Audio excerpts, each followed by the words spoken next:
Welcome friends, welcome in our YouTube channel. कैसे हो आप सब? आई होप आप सब अच्छे होंगे और आपकी फैमिली भी सुरक्षित ही रहेगी। अगर ज़्यादा ज़रूरत ना हो तो कृपया घर से बाहर ना निकले और आपके घर में ही बने रहे। सारे इन्फॉर्मेशन चैनल आप देखते रहे, लेकिन ज़्यादा न्यूज़ भी ना देखें, बिकॉज उससे भी अभी लोगों के हेडेक बढ़ रहे हैं। इन्फॉर्मेशन की वीडियोस देख सकते हैं। अगर आपको हाउसिंग सोसाइटी से रिलेटेड और अगर क्वालिटी मैनेजमेंट सिस्टम से रिलेटेड अगर कुछ इन्फॉर्मेशन चाहिए तो आप हमारे बाकी की वीडियोस भी देख सकते हैं। आज हम बात करें नॉमिनेशन की। तो नॉमिनेशन एग्जैक्टली क्या होता है? जब भी आप किसी पर्सन को चूज़ करते हैं एक इम्पॉर्टेंट काम के लिए, जैसे कि अगर आप बैंक अकाउंट ओपन करने जा रहे हैं तो आपको नॉमिनी पूछा जाता है। अगर आप कुछ इन्वेस्टमेंट कर रहे हैं तो उस केस में भी आपको नॉमिनी पूछा जाता है। अगर आप फैमिली का इंश्योरेंस ले रहे हैं या अगर मेडिक्लेम भी कर रहे हैं तो उस केस में भी आपको नॉमिनी पूछा जाता है। तो नॉमिनी एक ऐसा पर्सन है कि जिसमें आप एक किसी इम्पोर्टेंट जॉब के लिए उसको चूज़ कर लेते हो। अगर आपकी बीच में डेथ हो जाती है तो वो सारे राइट्स आप किसको देना चाहते हैं जो भी डिसीजन ले सके, एक डिसीजन पावर की तरह आप दे सकते हैं। ऐसा हो गया। लेकिन अगर कुछ कंपटीशन में अगर एज अ नॉमिनी देखना है तो वो एक विनर की तरह घोषित किया जाता है वो पर्टिकुलर प्राइज़ के लिए। आज हम बात करें हाउसिंग सोसाइटीज़ में अगर जो नॉमिनेशन होता है या आप नॉमिनी चूज़ करते हो तो इसमें एग्जैक्टली क्या होता है, कैसे तरीके का होता है, क्या सेम वे से होता है कि और कुछ अलग तरीके से होता है, ये थोड़ा सा हम यहाँ पे जानेंगे। तो पहले बात करते हैं कि नॉमिनेशन कौन नहीं कर सकता है। अगर कोई प्रोप्राइटरी फर्म हो, पार्टनरशिप फर्म हो या फिर limited liability partnership means LLP हो, one person company means OPC, या फिर प्राइवेट लिमिटेड कंपनी है या आपकी पब्लिक लिमिटेड कंपनी है या फिर आप कोई ट्रस्ट चलाते हैं या फिर आप कोई एनजीओ चलाते हैं या सोसाइटी खुद भी, या अगर कोई माइनर है जो 18 साल से कम उम्र तक का है, ये सारे जो क्राइटेरियाज है वो लोग नॉमिनेशन नहीं कर सकते हैं। मीन्स कोई कंपनी भी नहीं कर सकता है क्योंकि वो कंपनी के डायरेक्टली शेयर होल्डर या जो भी इन्वेस्टर है उसके पास वो सारे राइट्स चले जाते हैं, तो कोई भी इसको नॉमिनेशन नहीं कर सकता है। आप अगर हाउसिंग सोसाइटीज़ में आपके किसी प्राइवेट फर्म के नाम से अगर फ्लैट ले रहे हैं या प्रॉपर्टी ले रहे हैं या किसी कंपनी के नाम पे ले रहे हैं या फिर एनजीओ चला रहे सोसाइटीज़ में, तो इस केस में आप फ्लैट को नॉमिनेशन नहीं कर सकते हैं। आपके जो भी राइट्स है वो as it is hand over हो जाते हैं। सेकेंडली हम बात करेंगे कि लिमिटेशंस क्या है एग्जैक्टली। नॉमिनेशन जब भी करने जा रहे हैं तो उसमें कुछ टर्म्स एंड कंडीशंस तो ज़रूर रहेंगे। तो एग्जैक्टली लिमिटेशंस क्या है उसके बारे में थोड़ा सा यहाँ पे देखेंगे। तो सबसे पहला लिमिटेशन जो होता है कि अगर किसी को नॉमिनी आपने चूज़ किया है तो डिमाइस के बाद जो भी पर्टिकुलर मेंबर है उसकी डेथ होने के बाद जो नॉमिनी है वहाँ का वो फ्लैट को बेच नहीं सकता है, रेंट पे नहीं दे सकता है या फिर खुद के नाम पे या और किसी के नाम पे ट्रांसफ़र नहीं कर सकता है। ये लिमिटेशन है। सेकेंडली है नॉमिनेशन फॉर्म। ये टेम्पररी डॉक्यूमेंट है जो जिस व्यक्ति ने जिस मेंबर ने आपको अपॉइंट किया है या मेंबर अगर अपॉइंट करने जा रहा है तो वो सिर्फ उसको एक सिलेक्ट करके रख रहा है कि मेरे बाद कौन ये सब कर सकता है।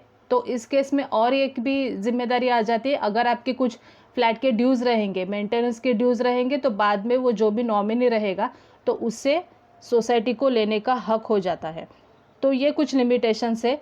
और लिमिटेशन है कि लीगल राइट्स जब तक मेंबर जिंदा है तब तक कुछ भी लीगल राइट्स नहीं रहते। इवन बाद में भी लीगल राइट्स की कुछ लिमिटेशन रहते हैं।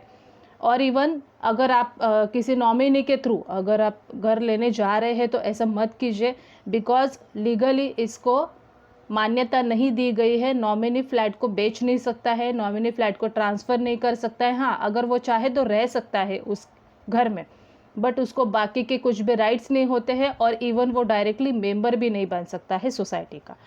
अगर लीगल हायर है, लीगल हायर्स है मीन्स अगर आपने किसी को एज अ नॉमिनी अपॉइंट किया instead of your family member, अगर आपने अपॉइंट किया है तो आपके जो भी रिश्तेदार है या आपके बच्चे हैं या आपका और कोई भी है करीबी जो ब्लड रिलेशन वाला है, तो वो वहाँ पे केस कर सकते हैं, फिर उसमें डिस्प्यूट आने के चांसेस होते हैं। तो ये सारे लिमिटेशन है, इसके लिए नॉमिनी को बाकी के कुछ राइट्स नहीं दिए हैं।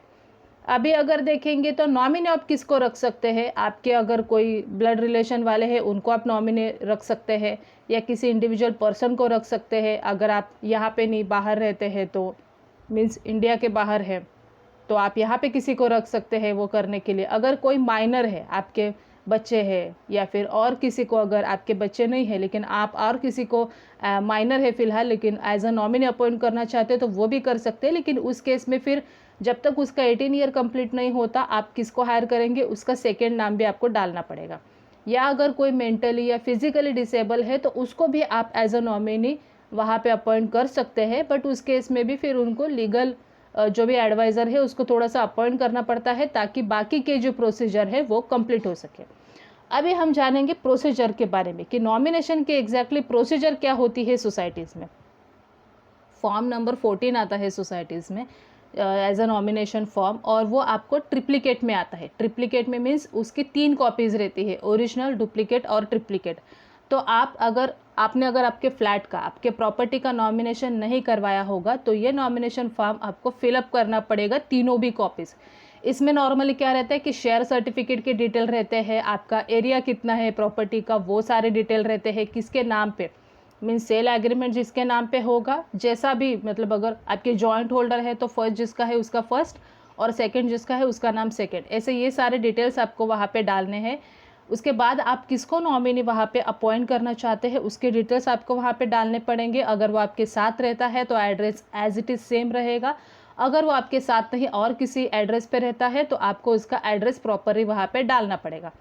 और उसके साथ आपका क्या रिलेशन है, अगर वो आपका ब्लड रिलेशन में है तो वो बाकी सारे डिटेल्स आपको यहाँ पे फिलअप करने पड़ेंगे। इन केस अगर माइनर रहेगा तो उस दौरान आप किसको वो राइट्स देना चाहते हैं वो भी सारे डिटेल्स आपको डालने पड़ेंगे। उसके साथ आपको 2 विटनेसेस की सिग्नेचर भी लेने पड़ेंगी विद द डिटेल्स, मीन्स उनका नाम, उनका एड्रेस, अगर उनका कॉन्टैक्ट नंबर रहेगा तो वो भी बेटर है, ये और उनका सिग्नेचर, वो सारे डिटेल, वो सारा आपको तीनों भी कंप्लीट करके आपको सोसाइटीज़ को सबमिट करना है ताकि सोसाइटी उसके आगे का प्रोसीजर कर सके। अभी ये सब आपका देने के बाद सोसाइटी क्या करती है उस पर, तो सोसाइटी उस फॉर्म को वेरीफाई कर लेती है कि आपने जो भी डिटेल्स है वो प्रॉपरली, जो भी रिक्वायर्ड डिटेल है वो आपने प्रॉपर फिलअप किए कि नहीं, अगर कुछ बाकी है तो वो आपको इन्फॉर्म कर सकती है। जब भी आपका फॉर्म प्रॉपरली फिलअप हो जाता है तभी जो नेक्स्ट मैनेजिंग कमेटी की मीटिंग जो होने वाली है, जो मंथली रहती है, तो उस केस में इस फॉर्म को प्रेजेंट किया जाता है और अप्रूवल किया जाता है। अगर कुछ उनको प्रॉब्लम नहीं है इस केस में, अगर कुछ किसी ने क्लेम नहीं किया है या फिर और कोई, अगर जैसा मैंने कहा कि जो नॉमिनेशन नहीं कर सकते प्रॉपर्टी फॉर्म वैसे वगैरह, इंडिविजुअल पर्सन है तो वो नॉमिनेशन जो भी कर सकता है, उस केस में सारे प्रोसीजर को फॉलो करके फिर अप्रूवल दिया जाता है कि हाँ ये नॉमिनेशन का फॉर्म अप्रूव हुआ है कि नहीं अप्रूव हुआ है, ये डिसीजन दिया जाता है। वो होने के बाद सोसाइटी के जो ऑफिस बेरर्स है वो नॉर्मली क्या करते हैं, नॉमिनेशन रजिस्टर एक मेंटेन किया जाता है सोसाइटीज़ में, ये स्टैट्यूटरी रजिस्टर्स में आता है। तो इस केस में उस रजिस्टर में सारे डिटेल डाले जाते हैं कि जो भी रिक्वायर्ड डिटेल है कि कौन से दिन पे ये रिजोल्यूशन लिया गया है कि आपका नॉमिनेशन अप्रूव हुआ है। उसके बाद एक पर्टिकुलर नंबर दिया जाता है, वो पर्टिकुलर नंबर आपके फॉर्म पे भी डाला जाता है और फिर उसके बाद सेक्रेटरी ऑफिस बेरर साइन करते हैं और उस पर स्टैंपिंग भी किया जाता है। अभी इस केस में और एक बात रह गई, जब भी आप फॉर्म उनको फिलअप करते हैं तो एज अ ट्रिप्लिकेट कॉपी वो आपको एज अ एक्नॉलेजमेंट दे देते हैं, और उसका डुप्लीकेट कॉपी जो है वो जब भी ये सारी प्रोसीजर कंप्लीट हो जाती है, अप्रूव हो जाता है, उसके बाद वो आपको डुप्लीकेट कॉपी भी हैंड ओवर कर देते हैं। तो इट मीन्स ट्रिप्लिकेट कॉपी आपके पास एज ए एक्नॉलेजमेंट रहती है, इवन डुप्लीकेट कॉपी आपके पास एज ए एक्नॉलेजमेंट मतलब second after completion of the procedure आपके पास रहती है। और ओरिजिनल फॉर्म जो है सोसाइटी अपने पास रखती है ताकि अगर आपके डेथ के बाद, आपका फ्लैट है, आपके डेथ के बाद अगर सोसाइटी को देखना है कि नॉमिनी कौन है, अगर उससे किसी से कांटेक्ट करना है तो सोसाइटी उसको कांटेक्ट कर सकती है या उसको बुला सकती है, तो बाद में कोई भी क्लेम नहीं कर सकता है। अभी हम थोड़ा सा देखेंगे कि एग्जैक्टली इंपॉर्टेंस क्या है ये नॉमिनेशन का, क्यों ज़रूरत है। बाद में कोई लोग ऐसे सोचते हैं कि मेरे डेथ के बाद तो मेरे बच्चों को ही मिलने वाला है या और किसी को भी मिलने वाला है या फिर फलाना को मिलने वाला है, बट नॉर्मली ये प्रॉपर्टी का मैटर है, जैसे पैसे का मैटर, ये सारे मैटर, तो ये सारे लीगल से कनेक्टेड है जिसमें डिस्प्यूट आने के बहुत ही चांसेस रहते हैं। तो इसके लिए आप जब तक ज़िंदा हो तब तक आप आपके अगर प्रॉपर्टी का नॉमिनेशन करके रखेंगे तो बाद में लीगल एक्टिविटी के लिए वो बहुत ही सरल हो जाता है कि आपने किसको अपॉइंट किया था, आप किस पे विश्वास रख रहे थे और आपको किसको देना चाहते थे। तो ये सारी प्रोसीजर बहुत ही आसान हो जाती है। इसके लिए नॉमिनेशन को आपको फॉर्म को फिलअप करना ही चाहिए। और अगर आप किसी को चेंज करना चाहते हैं नॉमिनी, तो आप तुरंत फिर फॉर्म फिलअप करवा के वापस आप रिक्वेस्ट लेटर दे के भी सोसाइटी से आप फॉर्म को रिवाइज़ कर सकते हैं। लेकिन उसमें करेक्शन नहीं करना है, उसमें वाइट पेन यूज़ नहीं कर सकते, मतलब वाइटनर लगा के आप यूज़ नहीं कर सकते, या फिर जैसा एक कट करके या फिर आपने कुछ कर दिया, करेक्शन वाला फॉर्म चलेगा ही नहीं। आप बेटर है आप नया फॉर्म लो और उसको रिवाइज़ करो। अगर आपके साथ कोई जॉइंट एसोसिएट मेंबर है तो उसके लिए आपको क्या करना पड़ेगा कि बेटर है आप 2 अलग-अलग फॉर्म यूज़ करें, बिकॉज़ 50% शेयर आपका रहेगा, 50% आपका जो एसोसिएट मेंबर है उसका रहता है। तो उस केस में फिर जो आपका 50% शेयर है वो आप किसको देना चाहते हैं और आपका एसोसिएट किसको देना चाहते हैं वो पर्टिकुलरली उसमें मेंशन होना चाहिए, ताकि बाद में कुछ भी प्रॉब्लम ना आए।